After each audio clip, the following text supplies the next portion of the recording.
I had a show once. It was a college show. I forget what the damn. I don't think was it SUNY. One of these fucking it was in Long Island. I think I'm pretty confident it was in Long Island. Supernat was the host. Somebody in my I forget his name on IG, but he wanted me to tell the Supernat story. And my battle with Idea, rest in peace Idea, two unrelated things. But I'll tell the Supernat story. So I had this show in a college, and I'm on stage, and somebody in the crowd, it's going well. And yet somebody in the crowd is like, Baba said he wants to battle you. I don't think they were aware that, like, you're not ready. You don't know what you're asking for. Like, I do this. Like, you can't, you want to battle me. Like, this was at a time where not everybody had the experience of battling on stage. There's a technique and there's a method to this. You can't just get on stage, spit a rap against somebody who actually battled and won battles. You understand? And won pride. Like, you're not equipped. I happen to be who I am. So I'm on stage and this person says that. Now I know in my mind it's pretty unlikely that I'm going to lose. Why do I know this? Well, for one, if you see how good things are going, and this is the idea that you have in your head, clearly you're not thinking right. That's one thing. Second thing is the other thing that I mentioned before. It's not going to be likely that you're coming equipped with this skill set that I have. I stop the show. I bring him on stage. Hilariously enough, his name was Vegetarian Thug. So, off the bat, Supernat is, he's like, what does he say? He times it. He's ready to go, you know what I'm saying? Like, he's who he is, right? Undisputed legend. And he, he's hosted shit, he's battle, he knows. So he's ready off the bat, you know what I'm saying? He's gonna put the countdown, set the clock, all of this shit. This kid says, but he's, whatever the fuck, he loses. I think I use my typical lines, my punchlines that I had, like, in the pocket, like, I forget, it's not important, whatever. So he loses. And, you know what I'm saying? So now, like, I win the crowd double time because it's like I'm rocking, they rocking with it. I stop the show, let somebody get on in the middle, battle this motherfucker, get him the fuck out of there, continue the show. It was a good night. So that happens. I leave, whatever. Good night, blah, blah, blah, blah, blah. Some years down the line. Now, I told in the earlier videos, I talk about how, as a part of New York City culture. Now, it wasn't just club culture and hip hop culture and the rave scene. I was always very attracted to the goth culture. Culture, I guess. That whole goth thing. I would go to these places by myself. And I would stand out too, because at this time I was wearing, I had this puffy jacket. It was very shiny. It's like I really didn't buy, like a fucking male Missy Elliott. And it's how I'm dressed, okay?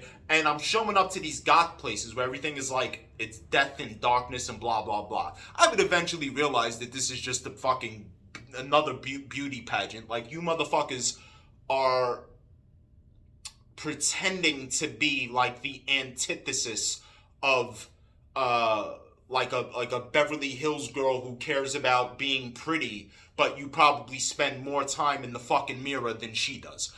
Anyway, so but I still liked it. I liked it. I was attracted to the darkness of it all, and just it was just very appealing to me. It always was, and I liked being in that environment. It was also very sexy, the women, and so I was in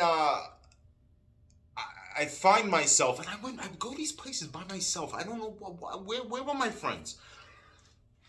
So I'm by myself, and it's Halloween Eve, and this was one hell of a fucking party. And it's a fetish slash, it's like a fetish vampire goth party. It's thrown by this guy named Chris Smack. I don't know if any of you are familiar with the Smack parties, but it was in a place called Downtime. I believe it's on like West 28th or something. And Downtime had a lot of rooms. I mean, like real lot of rooms. But anyway, this was one hell of a fucking party. I mean, all the shit that I was into.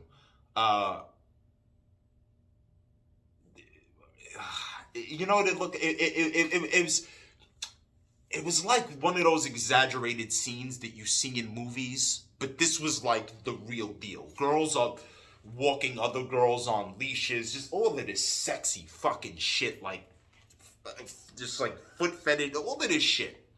So like, I'm in this place. Now, the venue's like split in half.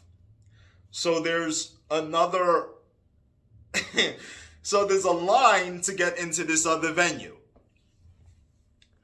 So I look to the other line and I see what unmistakably appears to be Supernat. Now this party is a hip hop party. So he's not going to but it's like kind of in the same building.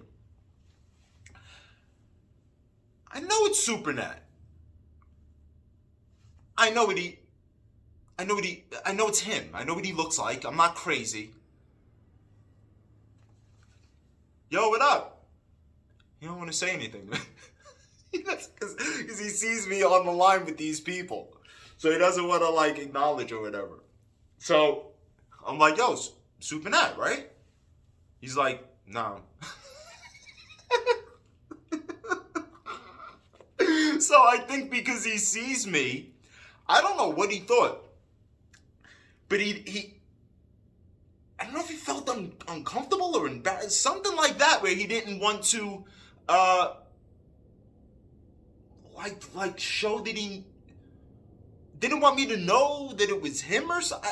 It was a weird thing. But I always found that funny, where it was just like, now do I think that he knew that I was that person who was on stage, who, you know what I'm saying, took someone onto the stage to battle mid-performance?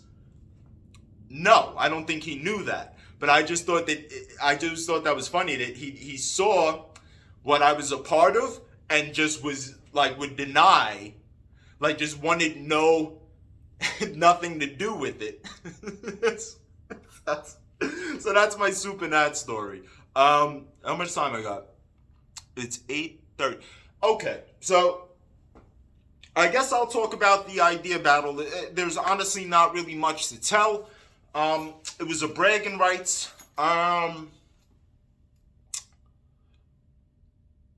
It was a bragging rights event, and the way that they would set bragging rights up, it would be like 4 rappers on stage, and Idea was one of the 4 rappers, and I think C-Ray's told me something like, get him, you know what I'm saying, like you don't like him or some shit like that. And I just had a line on the spot where I was just like,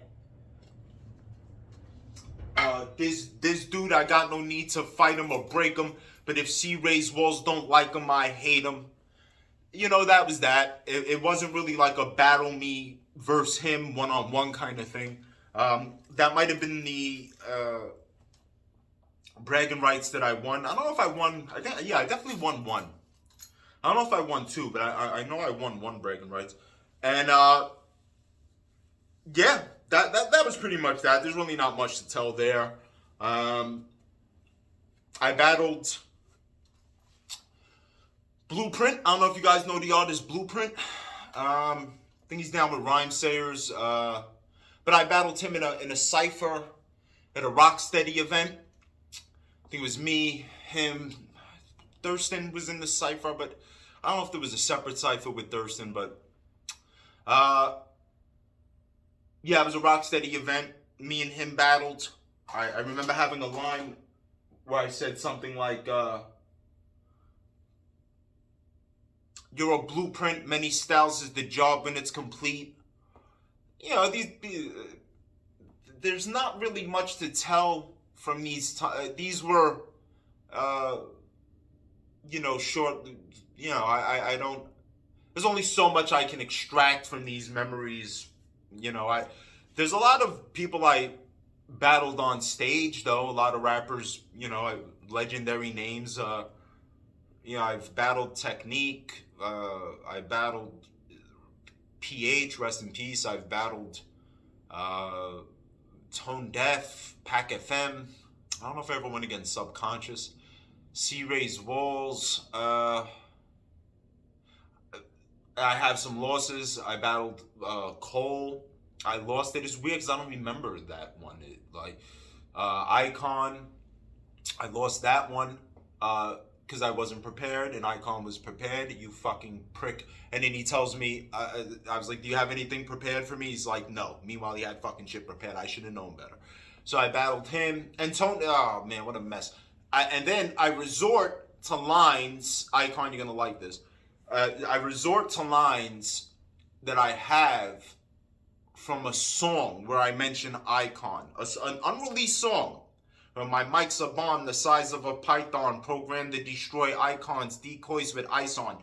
So as I'm pulling this out, this motherfucker is singing, lip singing, though. I'm like, the only person who had the song was Tone Deaf.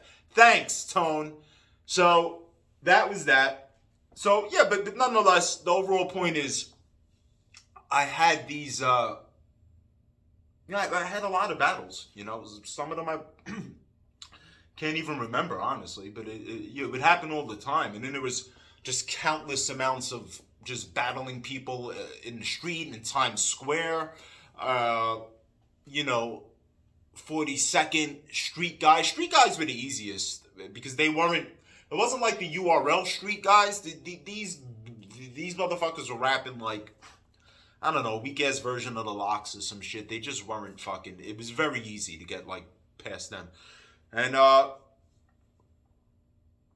yeah, that's it. That's my supernatural idea, blueprint, and everybody in the fucking underground battle story. See you on the next one.